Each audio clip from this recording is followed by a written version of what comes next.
juga kami mencoba untuk melakukan berbagai macam langkah-langkah upaya kepakaran, baik itu kesehatan, tidak terpapar PHK. Ini tahap selanjutnya kami silakan pada Profesor Wiku. Dengan epidemiologi terintegrasi, 208.000 data rumah sakit dan untuk itu supaya tidak terpapar oleh COVID-19 dan Bapak, Ibu, dan saudara-saudara sekalian, pertama-tama saya ingin mengucapkan terima kasih dan penghargaan yang setinggi-tingginya kepada seluruh jajaran gugus tugas di tingkat pusat sampai ke daerah, sampai gugus tugas di desa, RT maupun RW, dan juga seluruh tenaga medis, dokter, perawat, relawan, dan juga personel Polri, dan seluruh prajurit TNI yang telah bekerja keras, tak kenal waktu, dengan penuh dedikasi dan pengabdian untuk pengendalian COVID. Tapi juga harus saya ingatkan bahwa tugas besar kita belum berakhir, ancaman COVID masih ada, kondisi masih dinamis, ada daerah yang kasus barunya turun, tapi juga ada daerah yang kasus barunya meningkat, ada daerah yang juga sudah nihil, dan perlu saya ingatkan, jangan sampai terjadi gelombang kedua, the second wave. Jangan sampai terjadi lonjakan, ini yang ingin saya ingatkan kepada kita semuanya. Dan situasi seperti ini akan kita hadapi terus sampai vaksin bisa ditemukan dan bisa kita pergunakan secara efektif. Karena kalau vaksinnya sudah ketemu, itu masih harus ada uji klinis, uji lapangan, kemudian juga masih harus diproduksi yang memerlukan waktu. Oleh sebab itu, kita harus beradaptasi dengan COVID. Dan beradaptasi itu bukan berarti kita menyerah, apalagi kalah, enggak. Tapi kita harus mulai dengan kebiasaan-kebiasaan baru yang sesuai dengan protokol kesehatan. Sehingga masyarakat produktif, tapi juga aman dari penularan COVID.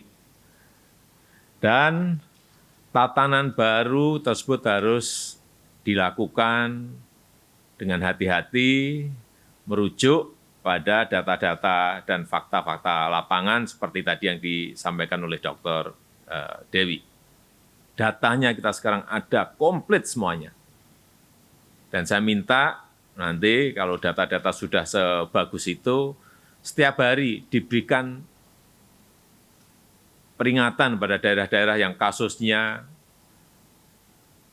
tertinggi atau kasusnya meningkat atau kematiannya tertinggi, sehingga semua daerah memiliki kewaspadaan yang sama dalam penanganan di lapangan. Kita juga telah menggunakan indikator-indikator yang lengkap berbasis saintifik sesuai dengan standar WHO untuk menganalisa data-data dari daerah. Tadi juga sudah disampaikan oleh Prof. Wiku, oleh Dr. Dewi, ada kabupaten zona hijau tanpa kasus, zona kuning, daerah dengan risiko kecil, zona orange dengan risiko sedang, dan zona merah dengan risiko tinggi. Bapak Ibu sekalian dan saudara-saudara yang saya hormati, pembukaan sebuah daerah menuju sebuah tatanan baru, masyarakat yang produktif dan aman COVID, perlu saya ingatkan, harus melalui tahapan-tahapan yang ketat, harus melalui tahapan-tahapan yang hati-hati, jangan sampai ada kesalahan kita memutuskan sehingga terjadi kenaikan kasus di sebuah daerah karena tahapan-tahapan tidak kita kerjakan secara baik. Yang pertama perlu saya ingatkan, perlunya prakondisi yang ketat. Ini yang paling penting, sosialisasi kepada masyarakat itu harus masif, sehingga bagaimana mengenai penggunaan masker, mengenai jaga jarak, mengenai cuci tangan, mengenai jangan masuk ke kerumunan, keramaian yang terlalu padat. Saya kira kalau ini terus disampaikan kepada masyarakat, diikuti tentu saja dengan simulasi-simulasi yang baik, sehingga saat kita masuk ke dalam tatanan normal baru, kedisiplinan warga itu sudah betul-betul siap dan ada. Inilah prakondisi yang kita siapkan. Sehingga disiplin pakai masker, jaga jarak aman, sering cuci tangan, hindari kerumunan, tingkatkan imunitas, saya kira terus harus kita sampaikan kepada masyarakat. Saya juga sudah perintahkan kepada Panglima TNI dan Kapolri untuk menghadirkan aparat di titik-titik keramaian di daerah untuk mengingatkan warga agar disiplin, untuk mengingatkan warga agar mematuhi protokol kesehatan. Yang kedua, yang berkaitan dengan penentuan waktu, ini penting sekali. Kapan timingnya, ini penting sekali. Ini harus tepat. Kalkulasinya, hitungannya berdasarkan data dan fakta lapangan yang ada. Jadi saya ingatkan juga pada daerah apabila sudah ingin memutuskan masuk ke normal baru, bicarakan dulu dengan ketua gugus tugas, dengan gugus tugas. Datanya seperti apa, pergerakannya seperti apa, fakta-faktanya seperti apa, karena itu data di sini ada, saya lihat ada semuanya. Jadi lihat perkembangan data epidemiologi, terutama angka R0 dan angka RT. Perhatikan juga tingkat kepatuhan masyarakat. Pastikan manajemen di daerah siap tidak melaksanakan. Kemudian juga hitung kesiapan daerah dalam ini yang berkali-kali saya sampaikan, dalam pengujian yang masif, pelacakan yang agresif, kesiapan fasilitas kesehatan yang ada. Ini benar-benar semuanya harus kita hitung dan kita pastikan. Kemudian yang ketiga, prioritas. Tidak semua langsung kita buka, tidak.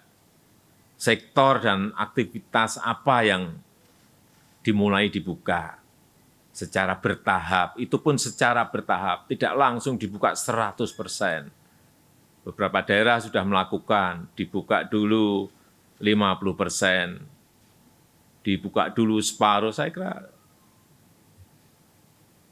contoh-contoh beberapa daerah yang sudah melakukan akan kita evaluasi dan sangat bagus sebagai contoh kemarin persiapan dalam pembukaan tempat ibadah dengan protokol kesehatan saya lihat bagus untuk sektor ekonomi, sektor dengan penularan COVID yang rendah tapi memiliki dampak ekonomi yang tinggi itu didahulukan dan terutama ini sektor pertanian, peternakan, perkebunan, perikanan, industri manufaktur, sektor konstruksi, logistik, transportasi barang, sektor pertambangan, perminyakan, saya kira ini sudah disampaikan oleh Ketua Gugus Tugas agar ini menjadi catatan kita semuanya. Dan yang keempat, saya ingin betul-betul diperkuat konsolidasi, koordinasi antara pusat dan daerah. Provinsi, kabupaten, dan kota, sampai tentu saja ketika desa, RT, dan RW. Perkuat juga koordinasi di internal Forkompinda. Ini penting sekali dan tentu saja yang lebih penting lagi libatkan semua elemen masyarakat, sehingga kita semuanya bergotong royong, bersinergi, bekerja, menyelesaikan persoalan besar ini. Yang kelima, evaluasi. Sekali lagi, meskipun misalnya sebuah daerah kasus barunya sudah menurun, hati-hati, jangan sampai lengah. Karena sekali lagi di lapangan itu masih sangat dinamis. Keberhasilan pengendalian COVID ini sangat ditentukan oleh kedisiplinan dan protokol kesehatan. Perlu saya ingatkan, jika dalam perkembangan ditemukan kenaikan kasus baru, maka langsung akan kita lakukan pengetatan atau penutupan kembali. Saya rasa tadi sudah dijelaskan secara baik oleh Ketua Gugus Tugas, oleh Prof. Wiku, oleh Dr. Dewi, hal-hal yang perlu kita lakukan dari data-data yang ada. Saya kira kita harus semuanya optimis bahwa tantangan yang kita hadapi ini bisa kita kendalikan dengan baik, dengan harapan kita bisa menyelesaikan dalam waktu yang sesingkat-singkatnya, sehingga kita bisa beraktivitas kembali. Saya rasa itu yang bisa saya sampaikan pada kesempatan yang baik ini. Selamat bertugas. Semoga Allah Subhanahu wa Ta'ala, Tuhan Yang Maha Kuasa, selalu melindungi kita semuanya. Terima kasih. Wassalamualaikum warahmatullahi wabarakatuh.